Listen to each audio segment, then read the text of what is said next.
Agwato, long life, Ikabo, welcome. Adupe Ori Egun.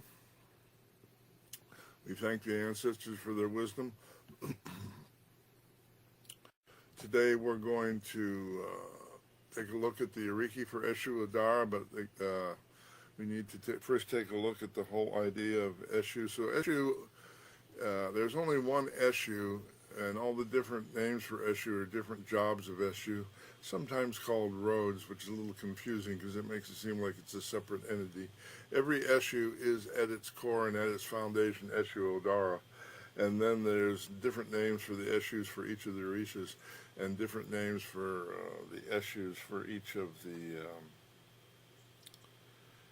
verses of Odu. I went into that depth in the video Oriki Part 11, if you want to review that and understand the context there a little bit. But Odar from the Elysian, Odu, Ara meaning body of Odu, or the complete works of Odu.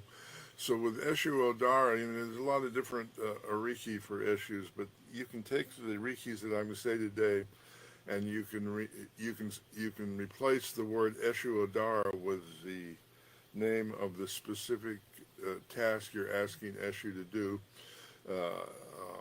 In the instance of the Eshus for the Orishas, each of those have their name. Again, I went over that in the last class.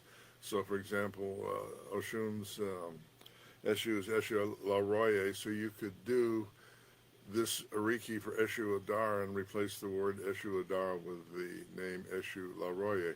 When you're using the Eshus for each of the Odu, you use the name of the diviner as the name of the Eshu with the prefix Eshu, all right? So, that's a little complex, but we used the example yesterday of the name of the diviner for EJ Ogre was Owatara, Esatara, Otalatara, meaning the hand washes the feet, the hands and feet are washed by the body. A reference to quantum entanglement, so it would be Eshu Otalatara, for example, for that verse. So Eshu Odara, Eshu Longlu, Girioko, Kunrin Orita, Ojo, Langa Langa Lalu, divine messenger of transformation, divine messenger speaks with power, man of the crossroads stands to the drum. All right, so it's speaking to Eshu's ability to communicate with spirit as an element of elevation, which is a fundamental task of Eshu in the ritual context. Man of the crossroads dance to the drum. The crossroads is the place where the invisible and the visible realm meet each other. It's a place where we come to enter altered states of consciousness, which is part of the task of Eshu, the ability to communicate the language of spirit, the language of humans, the language of humans, the language of spirit. Rin lanja lanja lalu, ode ibi ijadi mole ijani oturuba derife. Tickle the toe of the drum, move beyond strife. Strife is contrary to the spirits of the invisible realm. So the tickle of the toe of the drum is a poetic reference to the idea of awakening altered states of consciousness. Move beyond strife. Strife is contrary to the spirits of the invisible realm. So moving beyond strife is a reference to the platform for altered states of consciousness is right brain, left brain integration, which is a place that we can only come to when our head and heart are in alignment and we're not experiencing internal contradictions. Okay, Yorba. Tofi de omo oro eshu toto toto akonia fi da ralale. Unite the unsteady feet of weaning children. The word of the divine messenger is always respected. We shall use your sword to touch the earth. So the unsteady feet of weaning children, Eshu guides us through the various developmental stages of life, starting with naming ceremony. The word of the divine messenger is always respected. It's a tool for getting information for problem solving. We shall use your sword to touch the earth. Earth represents female energy. A sword represents male energy, so that's a reference to The right brain, left brain integration is the foundation of not only altered states but also critical thinking. Eshu Mashemio, Eshu Mashemio, Eshu Mashemio. So the fact that that phrase is repeated 3 times tells us it's the Ofo Oshe, or the words of power that trigger possession in Eshu. Divine Messenger, do not confuse me. Divine Messenger, do not confuse me. Divine Messenger, do not confuse me.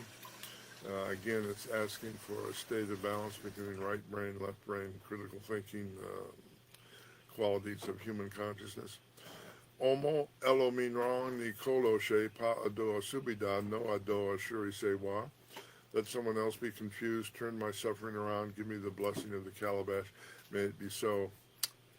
Some people, I've had Yoruba speakers who are not necessarily in traditional Ifa religion suggest that Omo Elomiran Nikoloshe is a hex. I don't quite see it like that, but let someone else be confused. You could construe that, I suppose. But it's saying deflect confusion away from me and ground it somewhere else.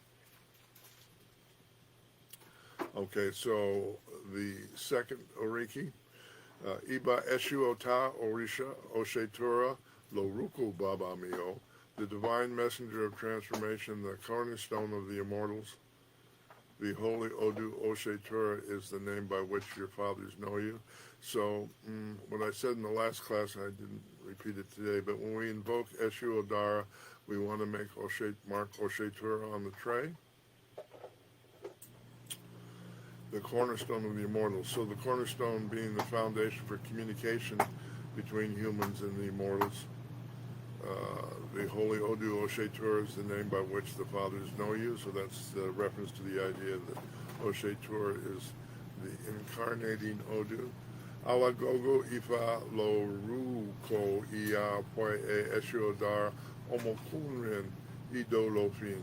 Owner of the Bell of Trouble is the name by which your mothers know you, the divine messenger of transformation, the man of Ido Lofin. The Bell of Trouble, that's a reference to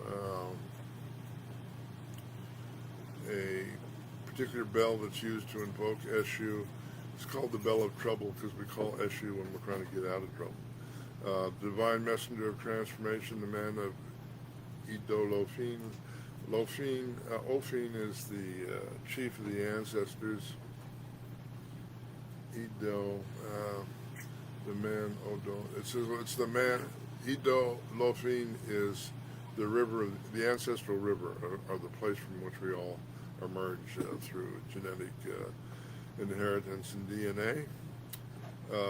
Olo shon sho shori sa koje kosi jki ini baby. He perches on the top of another's foot. He would not eat. He would not let them. He would not let him who eats digest their food. So, the foot is one of the places, one of the chakras called Iwaju in Yoruba, where we connect to spirit. When you're in an altered state, you're typically not hungry, thirsty, or need to go to the restroom. It's kind of a state which elevates your body or separates your body from those physical needs. So that's a reference to the fact that the Oriki is used as part of the process of putting people into altered states of consciousness. Aki ilowo laimu teshukuru, aki layo laimu teshukuru. One does not become rich without first sitting inside the divine messenger of transformation share. No one attains happiness without first giving the divine messenger of transformation and share. So this is a reference to the Ifa idea of making an offering to Eshu when you ask Eshu to work for you, so that you don't see yourself as a thief who is asking for something for nothing. Ashotun shosi lati nitichu Eshu pata somo lomo lenu afi akuta dipo iyo Eshu mashemio omo elomiran ikola she ashe. So he belongs to the opposing camps without having any feeling of shame. The divine messenger, he who pushes the innocent to offend others. He substitutes rock for salt. Divine messenger, do not tempt me as someone else's child that you should tempt. So we have that same admonition to Eshu as in the previous Oriki to send confusion somewhere else. but it's kind of a subtle reference here to the idea that Eshu is not married to any particular agenda. Eshu, in search of the truth, will take the position of an opposing party or an alternative idea. In other words, this is a reference to part of Eshu's task of disrupting and breaking up and really, I would say, destroying dogma. Dogma is the thing that keeps us from expanding our consciousness. This Oriki is making reference to the idea that Eshu's Ashe is non-dogmatic. All right. So before we call it a day here on this lesson, any questions? We've got a significant number of Eshu Oriki to go through, so it will be a while on this particular topic. So I thank everybody for their interest. Stay